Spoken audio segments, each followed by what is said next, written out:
200 बोट बनवणार आहे तिथे 200. मुंबई वॉटर मेट्रो जे आमच्या आदरणीय मुख्यमंत्री साहेबांची महत्वाकांक्षी प्रकल्प आहे, त्यासाठी लागणारी ज्या आमच्या बोटी आहेत, त्यासाठी लागणाऱ्या जेवढे 50 आणि 100 पॅसेंजरच्या बोटी आहेत ते तुमच्या तळवणे सिंधुदुर्गमध्ये बनवले जातील. हा तुमच्या सगळ्यांसाठी अभिमानाची गोष्ट आहे.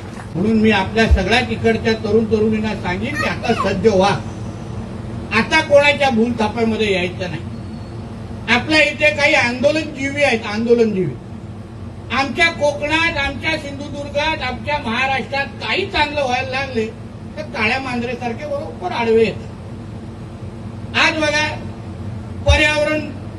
पर्यावरणाच्या हानीच्या पर्यावरणपूरक प्रकल्प आणा अशी मागणी असंख्य लोक करतात की नाही. जेव्हा मायनिंगचा विषय निघतो, न्यूक्लिअर प्लांटचा विषय निघतो, असे कुठल्याही पर्यावरणाला हानीच्या प्रकल्पाचे जेव्हा विषय निघतात, तेव्हा जे जे आंदोलन करणारे असतात, जे जे मोर्चे काढणारे असतात, आज नेमकं कुठे तुम्हाला इथे दिसत आहेत का? ह्या गर्दीमध्ये जरा शोधावं होत्या लोकांना.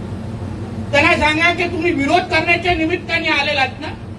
आता चला, सरकार काहीतरी चांगलं करतंय, सरकार पर्यावरणपूरक असा प्रकल्प आमच्यासाठी आणून देत आहे. मग आज तुम्ही सरकारचं जाऊन तुम्ही अभिनंदन का करत नाही आहात? जसं अन्य लोकांनी आम्हाला गुच्छ दिलं, त्यांच्यातल्या लोकांनी पण इथे येऊन गुच्छ दिला पाहिजे होता.